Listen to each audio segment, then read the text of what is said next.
Hello, and welcome to our 10th and last session of What Does It Mean to Be Jewish Today? Hello, Gilad. Hello, Chaim. How are you doing? Good. How are you? That's great. Gilad made a special effort to be with us tonight. He wasn't well, and until the last minute we didn't know if he could make it. You're ruining my act. But no, I want our friends to appreciate it, because he really made a big effort. And we have a special session tonight. It's going to be very crowded with lots of content points, so I'm not sure how much time we'll have to answer questions, but we will do our best to fit everything in. We also have announcements, right? We have announcements, we have questions as usual on the question and answer chat, and even if we don't get to them now, maybe we can get to them later on in an email. Okay. I think we're ready to go. Okay, yep, so we have a lot of work today. So now we're basically are only going to focus on the practical aspects of implementing rules that make society unified. We talked about how unity is the key to everything. It's the key to basically today to the salvation or sustainability of humanity in general. And we talked about how it's always been the key to the salvation of the Jews. That is, whenever Jews are united, they're strong, and there's either no or less animosity toward them. And now we're going to talk only about how we can really make a difference, because if we change society from the self-interest mode that it's working in today to the society interest mode that it should be working in, just like everything else in nature, and do it consciously, then not only will anti-Semitism be extinguished, all hatred will be extinguished, but for that we need to, and allow me to use a big word, change human nature. Change ourselves, in short. How do we do it? There are two ways to go about it. We started talking about it in the previous session. There are people with points in the heart, meaning people who ask themselves about the meaning of life. They want to know why they're here, what's it all about, why there is suffering. All those questions basically emerge from the point in the heart. Not everyone is having these points, these thoughts, but all of us need unity in order for society to be sustainable, to be hospitable for all of us, and in order for our societies to allow us to truly fulfill who we are and yet make it positive and not at the expense of other people. So let me just jump right in and talk about the two ways. So we said that there's the point in the heart way and there's the non-point in the heart way. The point in the heart way is pretty straightforward. These people basically need Kabbalah, because Kabbalah answers the question, what is the meaning of my life? Of anybody, of life in general. And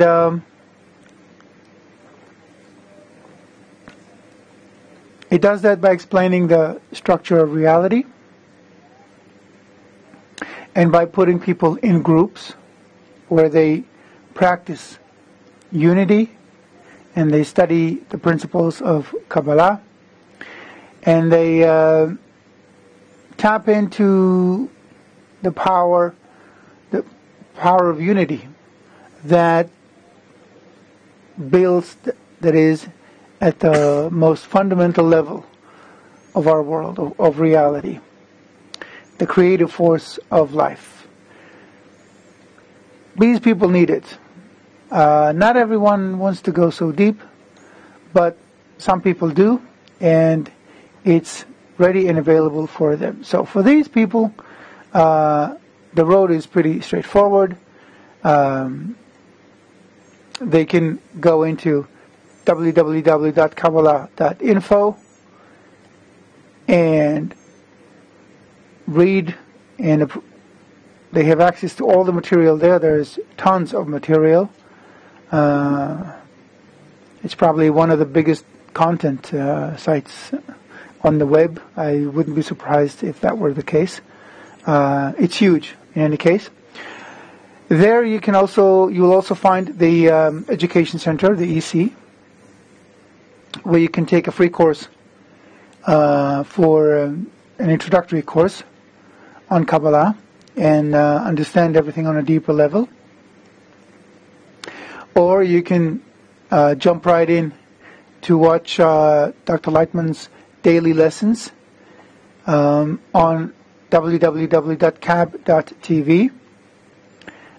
In any language, basically, you want. There are broadcasts. The broadcast is simultaneously interpreted into there's Hebrew, English, Russian, Spanish, French, German, Turkish.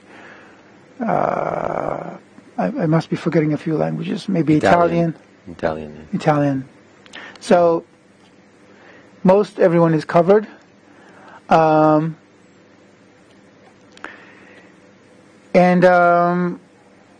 you can watch those lessons. All of this material that I mentioned, everything I've mentioned so far, is free. So you can also purchase hard copies of books and e-books, which are less expensive. But even the books are not expensive. The hard copies are not expensive.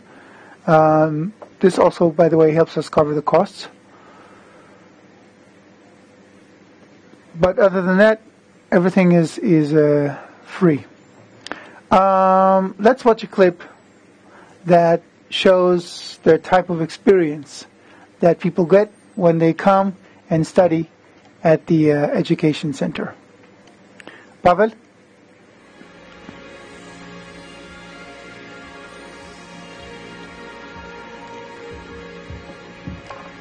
I found something that gives me answers to all my questions, and good answers that I can criticize them, I can develop. It's all there. It's indescribable because I've never had this camaraderie before with other people. It's a wonderful class. I didn't have to pay for it. It's all free. I can't put it into words. I just can't put it into words. Came in really trying to find, okay, what are they really trying to sell here? I was so skeptical, and immediately in the first lesson there was this warmth, there was this clarity in the instructors, and I just knew that there was some authentic wisdom. Sort of coming to understand me as a person a lot better than I did 3 years ago. I felt great. I felt at home. That was the most important thing. I felt at home, and I had a lot of confidence in the teachers and the instructors. They made the material as understandable as you could possibly make it. I just wanted to know why, what's going on with the, whole world. I felt that I was getting the real answer for all my questions. It's made life richer and bigger. I live in Japan. I know about kind of Eastern philosophy. I'm actually surrounded by Shintoism and Buddhism and all these ideas. And I see how it affects the society.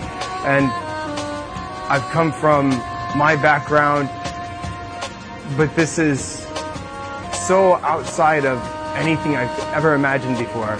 I'd say challenging and inspiring and encompassing, really.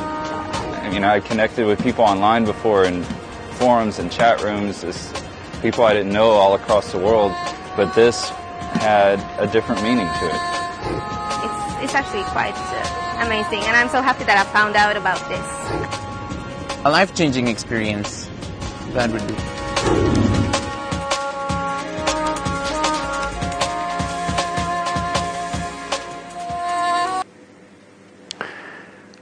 Okay, so now you get to see some of the impressions that people have when they come to study at the education center, where they take these courses and really discover why they live. That's one way. The other way is for those who simply understand that unity is necessary today. They have no or fewer questions about the meaning of life and have less of this drive to find out what it's all about. But everybody needs unity today. It's the key to our survival. So, first of all, we need to explain why we need unity, how it helps, how it fares compared to today's thinking paradigm, to today's society, what can be different, how it can change our lives. And then we need to exercise it. Now, this path is a lot less, I would say, paved than the Point in the Heart way, because it's only just emerging. Those of you who will take it are pioneers, because today is a special time. Until recently, it wasn't necessary for the whole world to understand about unity, about life's fundamental force, because we could somehow manage. Now we're at a point where we're so interconnected that without understanding it, without understanding what to do about it, we are in serious trouble. Let me read you something. Pavel, show slide number 1, please. Dave Sherman, a leading businessman strategist and sustainability expert, described the current global predicament in Joseph Okhayon's film Crossroads, Labor Pains of a New World View. This is what he says there. The latest global risks report presents an astonishing risks interconnection map. It clearly reveals how all global risks are interrelated and interwoven, so that economic, ecological, geopolitical, social, and technological risks are hugely interdependent. The interconnection and complexity in this map, compared to our surprise at the impact and speed of the recent financial crises, illustrate the discord that exists between all the systems we have built, and shows just how disconnected we've become. Our attempts at managing these systems are fragmented and simplistic, and not up to the challenges that we face today. In other words, as we've explained before, and as, by the way, Dr. Lightman's book, Self-Interest versus Altruism, explains in great detail, we have this clash between the interconnectedness of our world and our own inclination to disconnection because of our growing egos. But we have to compensate for it with conscious efforts, because the interconnectedness is a fact, and it's going to get even more so.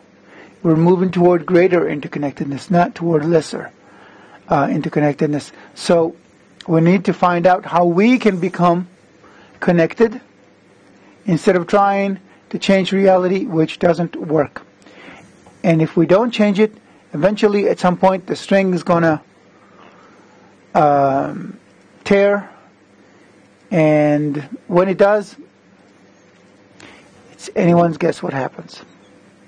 So what we need to do is establish education toward mutual guarantee, toward understanding that we are all responsible for one another, and that taking care of my own needs doesn't cut it anymore. we have to start caring for each other's needs. It doesn't mean that I have to neglect my own needs. Absolutely not. It means that we have to help build a society that caters to the needs of everyone, and that we cannot allow to have people who have nothing to eat, because now, these days, it reflects directly on our own lives. If not financially, then socially. If not socially, then in the security we feel as we go out to the street. And just looking around and seeing the escalating violence all around us, we can see that if we don't deal with educating the entire society, then the entire society will be an inhospitable place for all of us.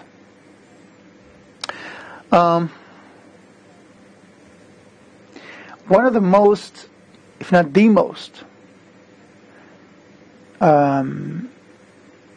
impactful element on our societies is the media, mass media. We're talking about television, we're talking about the internet, of course. We're talking about news agencies, papers, any mass media outlet. Let's read a few slides so we understand the impact of media on our lives. Let's look at slide number. Let me see here for a minute.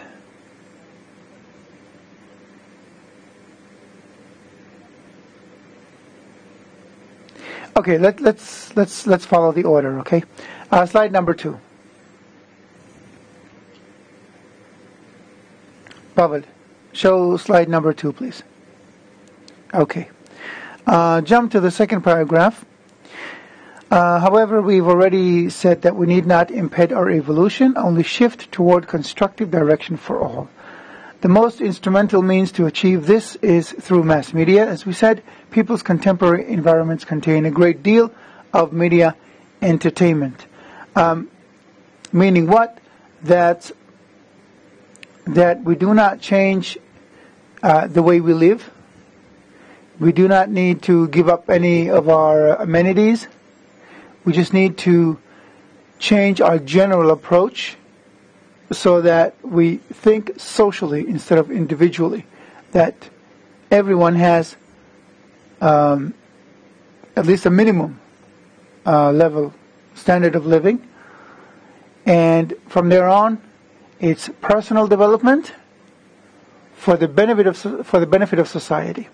Okay, let's look at slide number 3. A publication by the U.S. Department of Education titled Media Guide, Helping Your Guide Through Early Adolescence, stated, "It's hard to understand the world of early adolescence without considering the huge impact of the mass media on their lives. It competes, and today it beats actually, with families, friends, schools, and communities in its ability to shape young teens' interests, attitudes, and values. Regrettably, the majority of interests that the media shapes is antisocial. For example, an online publication by the University of Michigan Health System states that literally thousands of studies since the 1950s have asked whether there is a link between exposure to media violence and violent behavior. Slide 4. All but 18 out of thousands have answered yes. According to the American Academy of Pediatrics, extensive research evidence indicates that media violence can contribute to aggressive behavior, desensitization to violence, nightmares, and fear of being harmed. Just to understand how much violence young minds absorb, consider the above publication. An average American child, this is from a few years ago, it's gotten worse since then. will see 200,000 violent acts and 16,000 murders on TV by age 18. If this number does not seem alarming, consider that there are 6,570 days in 18 years. This means that on average, by age 18, a child will have been exposed to more than 30 acts of violence on TV, 2.4 of which are murders, every single day of his or her young life. So, this was Oded. He's the major producer.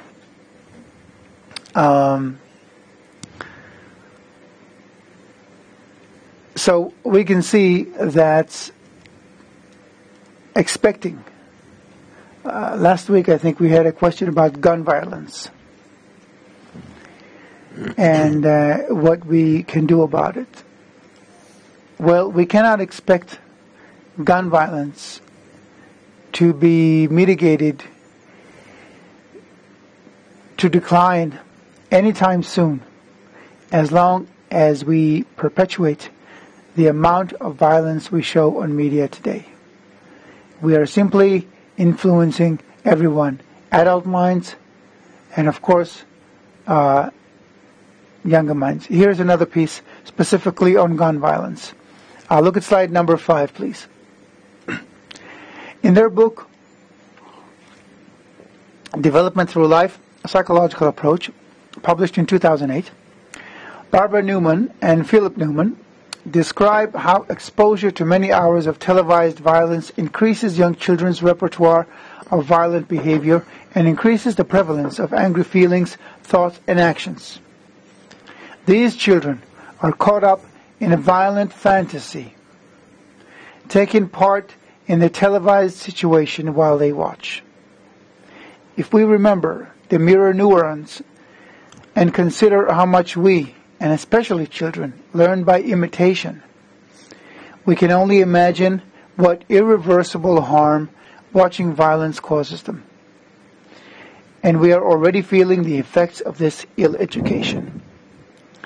So, clearly, when you show that much violence on TV, and not just on TV, in computer games, on the internet, you have so much of it. In the news show so much violence, and so much of it is unnecessary, that it cannot but influence us. If we remember that we all have mirror neurons that experience what we are seeing, then we are basically, just by watching, conditioning ourselves to becoming violent people. We are teaching ourselves violent behaviors, violent attitudes, a violent approach to life, a violent mode of communicating with people. We are turning ourselves into more violent individuals just by watching. Even if you disagree with what you're seeing, just watching it makes you more what you are seeing. So we need to take that into consideration and think about how we can change it. It can be through what we allow our kids and ourselves to watch. The kind of rating we give to this type of shows. It's considered entertainment. And if we as a society begin to move elsewhere, then the media will change because it needs the rating. And if we think that we cannot do anything, who am I? I'm just one person. Remember last week's clip? The funny one with the dancing guy? Enough said. So that's about the media. Let's pause for a minute and see if we have any questions so far.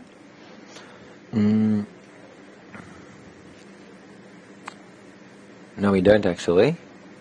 We have a few comments. I'll just read one of them from Edad AZ. Okay. What's AZ? Probably a state. Sorry for not knowing. Arizona. Arizona. Okay, yeah, makes sense.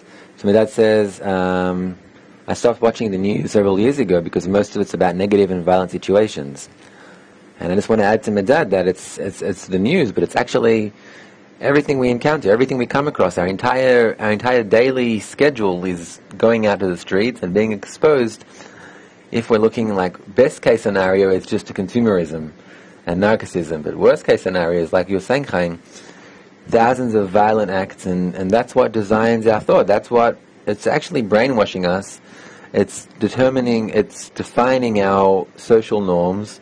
Suddenly that's what becomes standard for us. Seeing people murdered every second, seeing violence, that's what becomes our norm. And yeah, just imagine, could you, assuming you are grown-up viewers now watching this course, just reflect on your school days. Did you ever imagine that you would need that much security in the schools, police officers in the schools when you were kids? And this is a necessity today to protect our own kids. It may seem bad but normal today to us. But if you reflect for a minute on how you felt 20 years ago or so, or 30 years ago, or even 15 years ago, just in the beginning of this millennium, this was inconceivable. You would think, a place like that? I'm out of here. But there's nowhere to go now. Everywhere is like that. So we need to understand that just the fact that we've grown accustomed to it is an indication not that it's okay, but that we have changed for the worst. We've changed for the worst, and we've become more violent, and we accept more violence as something normal. It isn't. We don't have to live in such a society. We condition ourselves into being like that simply by watching, by seeing violence. Even if it's not real, even if it's only on the TV, and it's not even in the news, it's in the films. It doesn't matter. Our brains cannot tell the difference. And they condition us. They rewire themselves according to what we are seeing. That's exactly what Valley's asking now. Valley's saying, is there any remedy for a previous well full of violent brainwashing? Is a true turnaround possible for someone so indoctrined? Yes, of course. Otherwise we wouldn't be here. There would be no point. First of all, you need awareness, and that's what we're doing here. And we're going to talk about the course in a minute. And next, you need to, just like, what's it? Val. No, the guy from Arizona. Medad. Medad. Just like he's doing. You can do that. You can vote with your remote into what you're seeing. You can talk to friends. And even just by thinking this way, you're already making a difference. Because remember, we are all interconnected in our minds. Remember the 3 degrees, the book we talked about yesterday, how we influence each other just by, how if you quit smoking, then people 3 degrees apart from you who you don't know are influenced, and there is 10%, it's 10% more likely that they'll quit smoking too. So just by thinking these thoughts, you are already making a difference around you. And on people you don't know. So this is very important. Keep focusing on these thoughts. Now, let me continue here and get into some more practical implementations of what can be done. We've talked about the workshops before, and we gave you some rules, try it out here, try it out there. So we prepared a little gift for you guys. And it's 2 complete lineups for workshops. One is a workshop if you want to work specifically with Jews and talk to them about the role of the Jewish people. Why did we do this? Because in many cases, Jews are reluctant to talk about their role. It's very committing. Naturally, we don't want to feel responsible. We don't want to be held responsible, much less accountable. So we tend to avoid unpleasantness. Well, this brings it in a pleasant way, a positive way. And that's how it should be, really.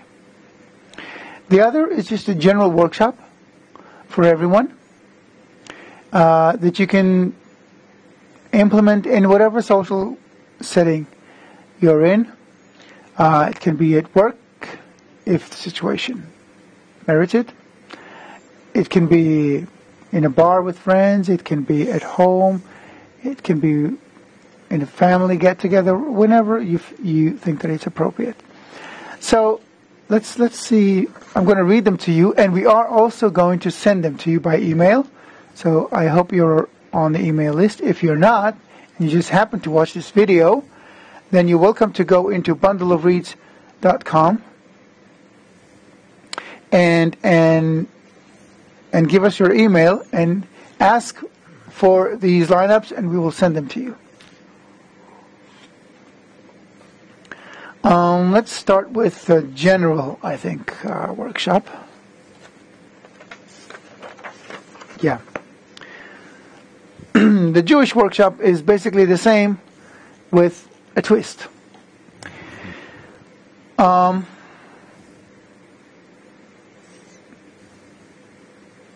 we'll start off with defining the purpose of the entire workshop. I'm thinking maybe we should show the roundtable clip first. Yeah, that's a good idea. Okay, so before we get into the workshops, one implementation of the workshop is a discussion method called the roundtable. You will see what it does, and it'll give you the basics of it in the clip. But we've learned to use workshops not just to bring people closer, but to actually resolve conflicts, serious conflicts, that could be resolved in any other way. Using the workshop rules, people discuss in such a way that creates such warmth, such closeness between them, that they no longer need to resolve the conflicts. The conflicts simply dissolve miraculously. Sounds funny? It's one of those things where you say you had to be there. But really, you have to experience it, because people change, and they change, and it's a lasting change. And we're talking about one evening event that changes people's lives and perception, sometimes for the rest of their lives. Okay, so let's first watch the roundtable clip, and then we'll elaborate.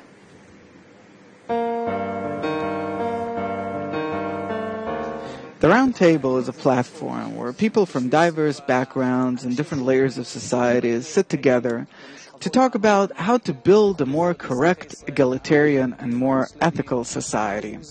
In this platform, there can be Israeli Jews, Muslims, Druze, men, women, young and old. In short, everyone is participating together for one goal. We're all one family, citizens of one nation, one country, who sit around a round table, which is round for the purpose of sitting as equals to talk about how we can build a better, more correct, more equal, and more ethical society. It is a great significance to me that priorities be changed at all levels. I think the main thing we're lacking today is a defined set of rules for moral education to promote the value of a moral citizenship.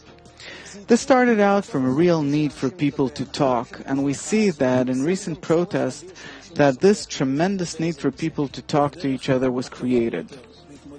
The best way to deal with the existential threat is to create solidarity, the sense of responsibility toward each other, responsibility for the country we live in, and responsibility towards the people we grow up with. Then we started this move towards solidarity. Actually, we started on Rothschild Boulevard, and it was a huge success. In a very short time, dozens and hundreds of people gathered around the table, those who wanted to participate. Then people from the audience itself took part. In the last 4 decades, dear friends, this country was divided and fragmented. Israel's political language since the early 80s is the language of me, me. It's all about me. It's all about myself, myself, myself. The protests restored the new language of solidarity among citizens of Israel. This is a tremendous achievement. This is the first time we have a chance. Everyone has an opinion. He expresses it, others listen, respond to it, and this is how a joint social dialogue is created. Each one with his own opinion. Everyone's walking around with their own agenda. And both nations both feel victimized. He's for that, he's for this, he wants that. Everyone wants something. And I want with all my heart to really respect other people. I don't know how to make a change without taking the responsibility, first of all, upon myself. Valentina, she is an artist, a sculptor, resident of En Hod. Her house burned down in the Great Fire. With all the problems after the fire, what helped us was the people. People sent us letters, phone calls. People brought us everything. I believe in the people of Israel, in the mutual responsibility of our nation. You talk about the loss of values. I think you're bringing back big time the values of what we've been brought up on in the past. I say this with great excitement, and I wish that every morning we would wake up to that feeling that we are together. I think that every mayor in Israel should rejoice in such initiatives that encourages social community activities, that is also a civilian education activity. I really want to congratulate this wonderful idea of the round table. In short, it produces high-quality social, cultural dialogue that connects people in your city. Just a couple of words about this clip. It was produced by the Arvut movement. Arvut in Hebrew means mutual guarantee or mutual responsibility. And it's a movement that does exactly that, promotes mutual responsibility within Israel. And it's also, this method has also been tried elsewhere in the world, in many places, in several places in North America, in Europe, in Eastern Europe, in Russia, in the Ukraine. And it's all worked with the same resounding success. Just the people you watched here in the clip, they come from all walks of life. There are Jews there, there are Arabs. There are people from more, affluent neighborhoods, more disadvantaged neighborhoods. And everyone responds the same. The Arvut movement held events that were held in the Knesset, in the Israeli parliament, with members of parliament, politicians. Imagine that, they speak warmly to each other. And finally, the climax was an event of 1,000 round tables, where they had 1,000 round tables all over Israel, and a main round table in the president's residents. So I just want to add, it was very successful. I was at the event, and it was really something that was incredible. And I can just say that you just take people, you know, who are living their regular lives, and you sit them down together in a circle. And if you have 1,000 circles, then it's even more powerful. And it just like you said before, you have to be there. You have to experience it in order to believe it, because it's really it's this immediate kind of mind shift from that regular kind of, you know, old self-interest state of mind to a state of mind that you begin to realize that the other person's well-being and your well-being are interdependent, and that if you want to make our society a better society, if you want to make our world a better world, then you must take that into account and act accordingly. So it's really an unbelievable experience. So this brings to my mind an idea. Mm-hmm. If you guys have a situation in your neighborhood or some kind of unresolvable conflict, and you would like to try a roundtable event to resolve this problem, and you would like our help, please write to us, and we will help you as best as we can to facilitate such an event at no cost. We'll give you all the guidance, the questions, the lineups, how everything should work, how to build it, how to produce it, how to set up the tables, how to bring in the guests, how to manage the discussion, everything. We have so much experience in that we can help anyone easily. You just need to ask. Okay? So if you're looking for a way to resolve conflicts and you haven't found one yet, contact us and we'll help out. And now let's get to the personal level of holding your own workshop. How can you do that? So let's go over the lineup. Okay? This is a general workshop lineup. First of all, let's introduce ourselves before we start. Well, maybe we'll just mention like what the purpose of this is, where it can be used. So this is basically a lineup. I think you should go ahead and lead this part of the... We'll do it together. Okay. So basically, this is a lineup that's suitable to implement in any place that there are other people with you. It can be an evening dinner that you've organized. It can be a fun day that you have at work, and you know that in advance, and then you can implement that in that fun day. Basically, it's an activity of about 45 minutes to an hour, and it just boosts the level of connectivity, of unity, of warmth, of mutual guarantee for each other, mutual care, and positivity, basically. It's just like a boost of all of those things. That's what it does in about an hour. So you need at least, say, 4 people for it, I would say. You can do it with between 4 and up, basically, because if you have more than 10, then you can divide it into 2 circles. It's no problem. Yeah, but don't go way over 10. Like 12 maximum. After that, it becomes a little... Yeah, per circle. If you have 50 people, yes, of course. If you have 50 people, then you can ask the participants to divide into, let's say, 5 to 8 circles. So the people in the circle is about 6 to 10 people per circle. 10 is the maximum. 6 is the minimum, but if you have even less, then it's okay. You can do it even with 4 people. It still works. In other words, you can do it with your family. If you have a few kids, who even from age, I'd say 2 or 3 and up, they're just able to speak. It's a great experience. So, should we go over the lineup? Sure. Okay, so in the beginning, we kind of want to erase everything we came with, meaning I might have had a really bad day at work, might have just had a fight with my boss, or I don't know, each person has his own daily routine, and it's when we start this circle, we want to clear that out and kind of get everyone on the same page. So to do that, we have this short and fun activity. It can basically be any warm-up game, even if you have other ideas, that's great too. We have 2 options here. One option is to sit in a circle, and everyone closes their eyes and reaches out to the middle with their index finger. Maybe Chaim and I can, and you've got to reach the same point. Right. But you do it with your eyes closed. So it's kind of, it's funny, it's fun, and usually it takes a few times to do it. Another option is count from 1 to 10, and you do it without predetermining the order of the people counting. So let's say you have 5 people in the circle. Then one person starts, he says 1. Now the next person who's going to say 2 is unknown. It can be anyone. So let's say it's a bit hard to we'll try. It's a bit hard to show it with 2 people, but let's say you have 6 people here, and then I say 1. 2. So 3. And then we might say together 4. Yeah, so... And then we have to start over. Yeah, so if 2 people say the number at the same time, you got to start over again.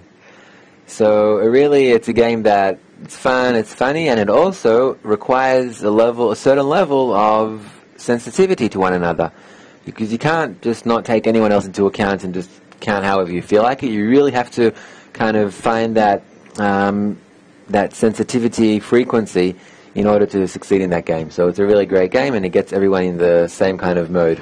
Yeah, and if you get really good at it, or if you find yourself unable to hold yourself back and you start hinting at everyone when you're going to say the number, then do it again with your eyes closed. With your eyes closed, yeah.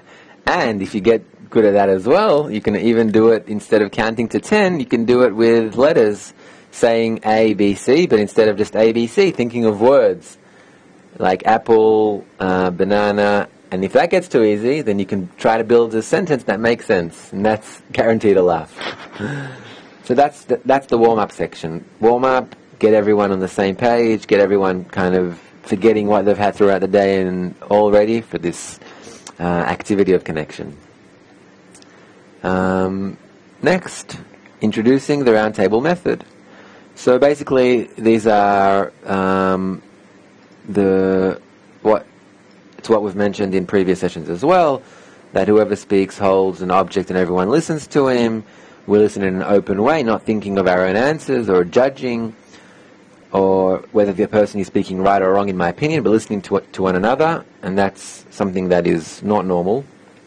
We're used to kind of, listening to someone and then automatically thinking how we should respond to that, what our opinion on the matter is, and trying, at least, to listen in an open way and being completely non-judgmental and not even judging if a person's right or wrong, just accepting whatever he's saying. That's already a great change. And so... Yeah, here's where we have to really work on not disagreeing. Even if we think the other person is wrong, we find a way to add our own opinion without negating the other's opinion. There's the Indian fire. It's a very famous thing, where I'm not sure it's true, but I've heard many times that the Indians, the Native Americans, have this tradition where they sit around the fire, and each of them describes the fire that he sees in front of him. So they all end up describing the fire differently, but they're describing the same fire. And in other words, it's a lesson for us to understand that we are seeing the same thing, but through different eyes, and they're all true, equally true. So that's why there's the rule of the workshop, that you do not negate someone else. You only add your own opinion, and you create something that's neither your opinion or the other's opinion, but something you've made together. And that's exactly what science today has found, that is called collective intelligence. That it's an intelligence that is not determined by how smart the people in the group are. It's not determined by what we would think by motivation or things like that. It's determined by social sensitivity of people to one another. So if you have a group of people that are socially sensitive, and basically it's what these rules of the round table do. They create social That's what they sensitivity. build. Exactly. Yeah. Mm-hmm. And it might be difficult at the beginning. Like we had that comment a few lessons back from, I think it was Eve. Yeah. And Eve was saying that she tried it, and the rules went out the window. Yeah. And that's good, because then you realize how much you need these rules and how much you need practice in it. So It's okay if it doesn't work the first time. You got to practice it a little bit. So next, we don't interrupt or argue. We don't want to criticize others' opinions. We want to exercise that muscle of social sensitivity. Very simple. And we do our best to talk emotionally and not only intellectually. We want everyone to have their own time for about 1 minute each, so in a very short way, so we can create a circle of this wisdom of the crowd. Yeah, just a word about the previous item, not talking intellectually. Again, everyone is different. You can't have everyone being the same, being emotional people. Some people are more naturally intellectual. It's fine. It really is fine, but it needs to be, you need to bring yourself into the circle. If you express yourself truly, if you have a tendency to do it in a more intellectual way, then this is who you are. And the rest of the people will accept you for who you are. Just like it's difficult for emotional people to accept intellectual people sometimes, and the other way around, it's exactly the work we have to do. So the idea is to speak from the heart. But if it comes out intellectually, because this is how you speak, fine. Be yourself, be true, and be positive about your peers in the circle. Exactly. So I just want to also mention about the next rule about speaking for about 1 minute each and not more. That was actually the second factor of collective intelligence, that people more or less have an equal distribution of speech. Because you can imagine that in a circle, if one person speaks for 10 minutes, everyone is already bored out of their minds and they just want the circle to end.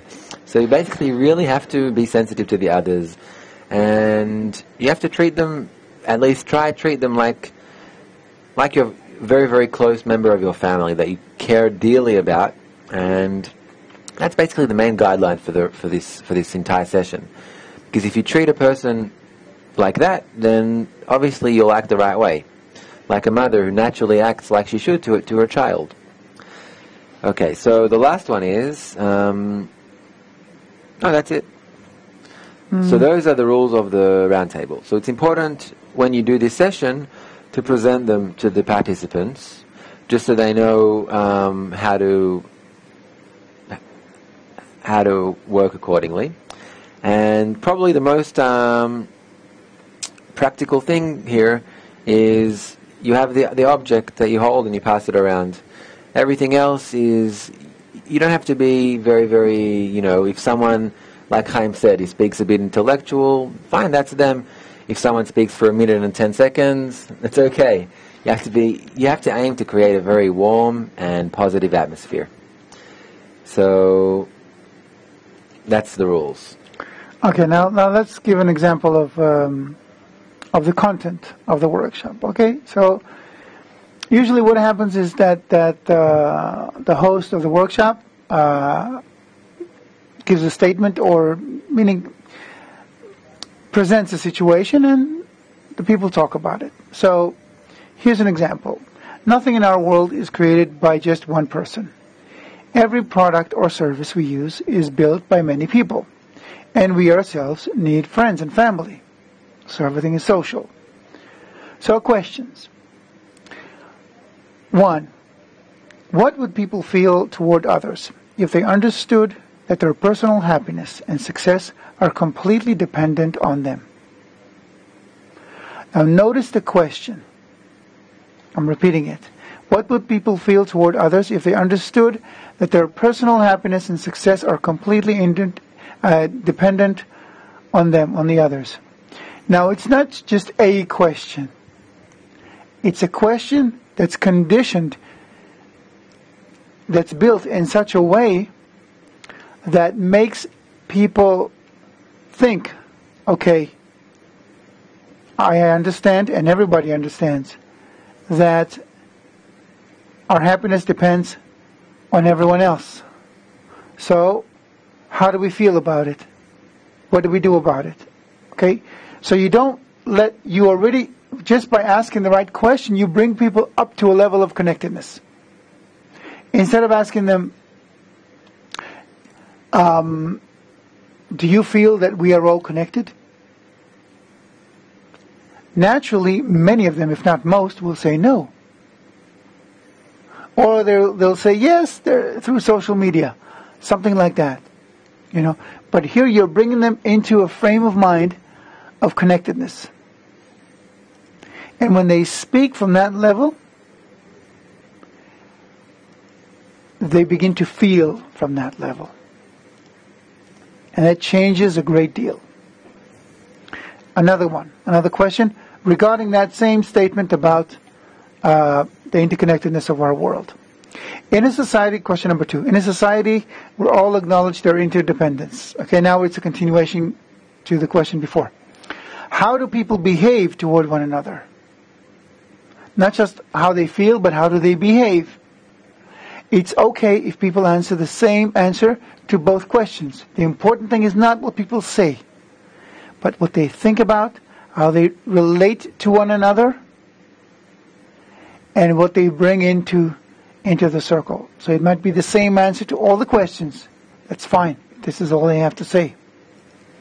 Because we're creating something new together. It's not about the content of our words. It's about the emotion, the state of being that's emerging between all of us. And the final question about this statement. Describe your life as though you are living. Notice it's a leading question. As though you are living in a world where everyone implements mutual responsibility. So you're already conditioning people's minds into seeing such a reality. Val asked before if we can change people's minds because we've been brainwashed. This is how you create a new paradigm in people's minds. Because just by seeing so much violence, so much antisocial attitudes everywhere around you, you are being conditioned into that frame of mind.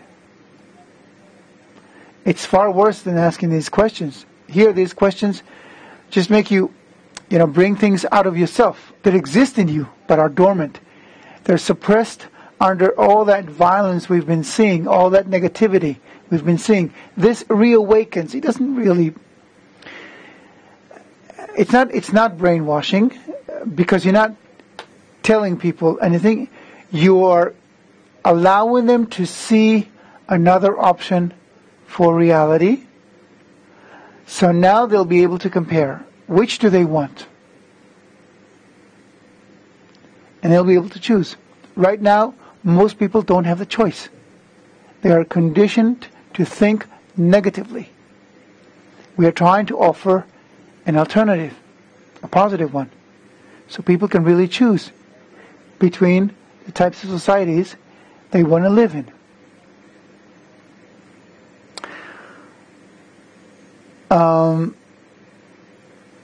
Now you can bring in another piece of information. So I'm just going to read. The reason I'm reading out the whole lineup is so that people who don't have the text can still know what the lineup is.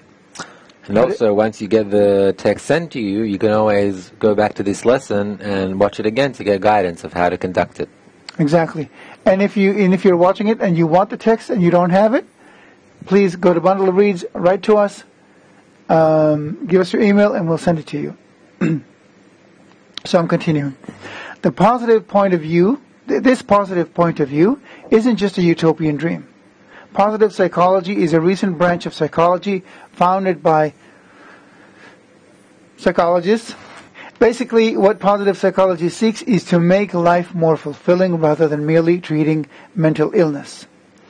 Over the last 20 years of researching what makes people happy, this is how Dr. Martin Seligman, one of the founders of positive psychology, summarized his study. There is only one characteristic that distinguished the happiest 10% from everybody else: the strength of their social relationships. This is very important. This is what makes people happy. Good relationships. So, questions. What strengthens our social relationships? If we said just here that strong social relations make people happy, so what creates strong social relations? Again, notice the question. It's not asking, do you agree with this statement? Do you agree that people's strong relations will make them happy? Because many people are conditioned already by the media, by the society around us, to say no.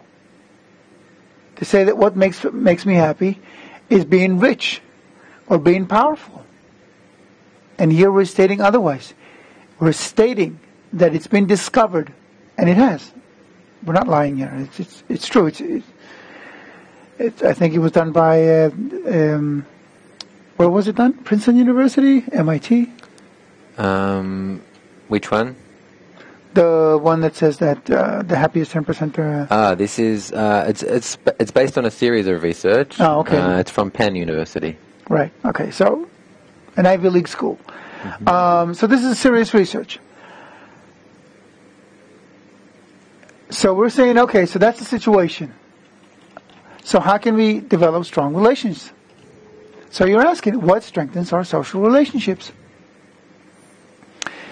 And here you have, again, people talking about it from a positive attitude. It increases the warmth even more. And then you continue. Question 5. Why is a positive and supporting social environment so important to strengthening social relationships? So you're basically enhancing on the research. You're saying, okay, so that's the situation. Why is it like that? So you get people thinking about it and developing a positive attitude toward it.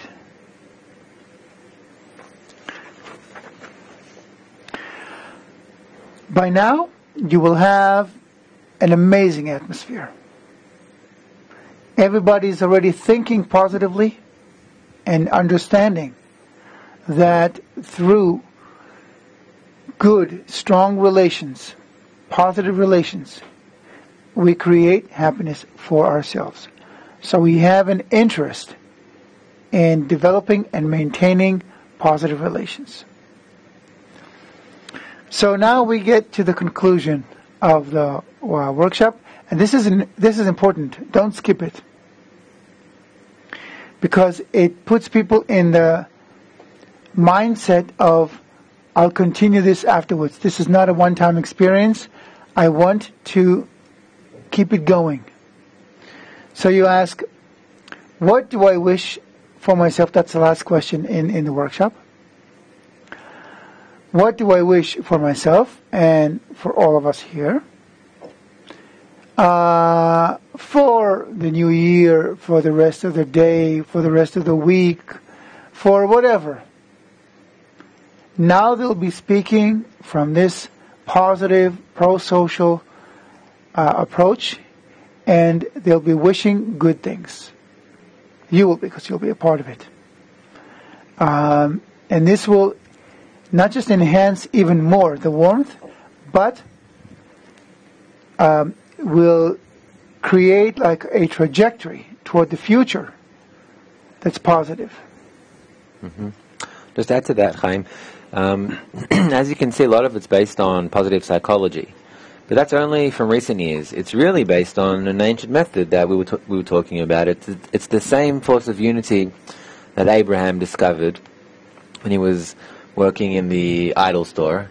And it's that same sense of unity and the same method of unity that he taught people who wanted to come when it was a time of Babylon, and there was this burst of the ego, and people couldn't get by anymore, and they wanted to come and learn a method of unity.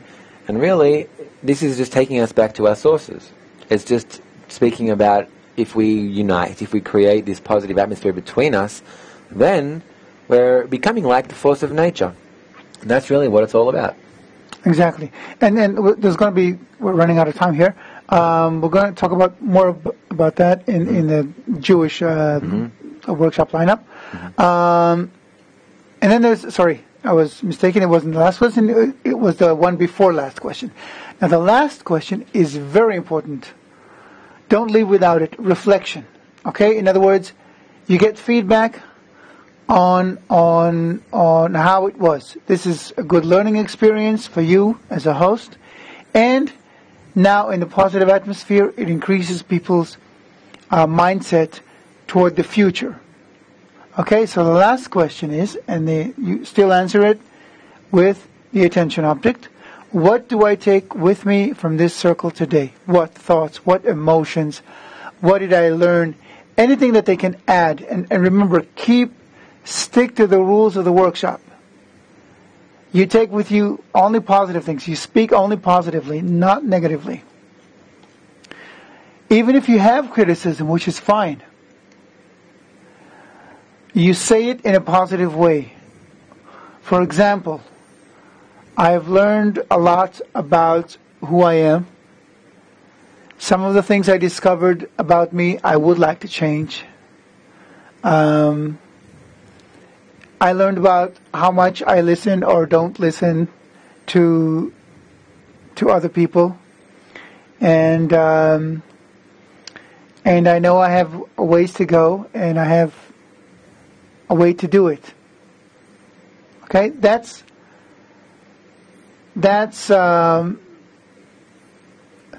again, if there is criticism, it's only about yourself. Don't criticize other people, and don't let other people in the circle criticize other people, because then you lose everything you've built.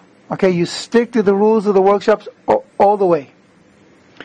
So people will leave with a great feeling of warmth, feeling of I've learned something today about myself, about my friends here, and by now they will be considering them friends, and about how I want to live my life.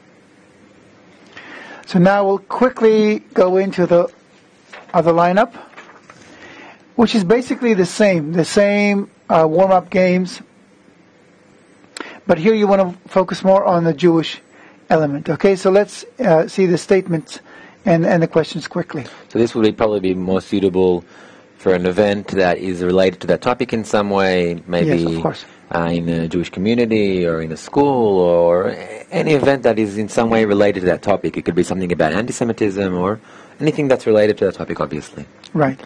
Okay. So here there's no statement, there's a quote.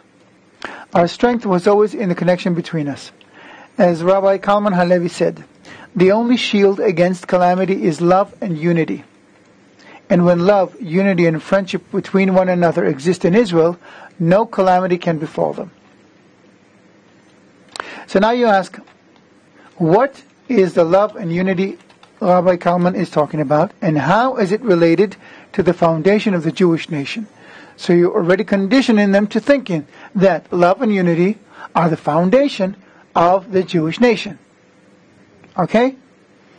If you had asked them, is love and unity the foundation of the Jewish nation, they would probably tell you no.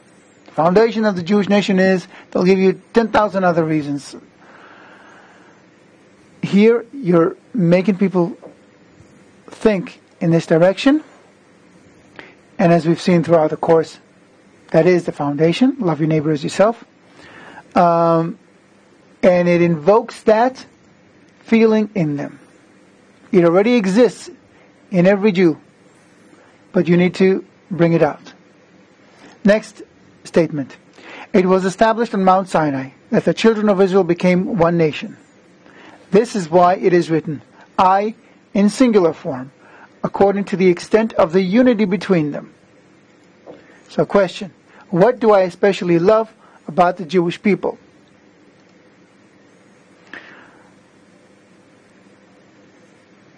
Again, you can see how the questions are leading toward one direction, toward building and enhancing unity and oneness. If needed, it says here in the lineup, remind about the rules of the workshop. This was not written in the general workshop. If it's also true for any workshop. If needed, don't be shy. Politely, and try not to cut people's midstream, but as soon as possible. If people are deviating, remind about the rules of the workshop. Next quote. Humanity deserves to be united into a single family. At that time, all the quarrels and the ill will that stem from divisions of nations and their boundaries shall cease. However, the world requires mitigation, whereby humanity will be perfected through each nation's unique characteristics. This deficiency is what the Assembly of Israel will complement. This was written by Rav Kook. So again, he's talking about not just unity being imperative to the Jewish nation, but how it is imperative, how Jewish unity is imperative to the world, and how it's our role to spread this unity throughout the world for the benefit of the world. So, questions. What do you think is this mitigation that the world requires? So again, you end up talking about how unity mitigates alienation, animosity, etc. Question number 4, how are the Jews connected to this mitigation? Again, the role of the Jewish people. How can they help in mitigating the world's problems? Meaning, how can connectedness help in mitigating the world's problems? One last quote. Rav Yehuda Ashlag wrote, "It is upon the Israeli nation to qualify itself and all the people of the world, to develop until they take upon themselves that sublime work of love of others, which is the ladder to the purpose of creation." So the final question here is, how can we implement Rav Ashlag's words and qualify ourselves and the world to the sublime work of love of others? So you see here again, we're directing people toward unity and connection. And now again, the concluding question is the same. What do I wish for myself and for all of us here for the next year, for the next whatever, for the coming week, and so forth, and reflection. What do I take with me from this circle? What thoughts, what emotions, what have I learned? Yes? The same as before. Okay, so we've gone over the lineups. As Gilad warned me, it would take some time. I just want to add a comment about these. Yeah. If you do them a few times, excuse me, if you do this lineup a few times, then you'll find that it has like a certain structure to it, both for the Jewish one, both for the general one, and then you'll realize that you can adapt it yourself. So if you have something at work, you have these incidents that are reoccurring that create a negative atmosphere, then you'll be able to take this same lineup and maybe change one of the questions to make it suitable to address what's happening in the work situation, to improve it.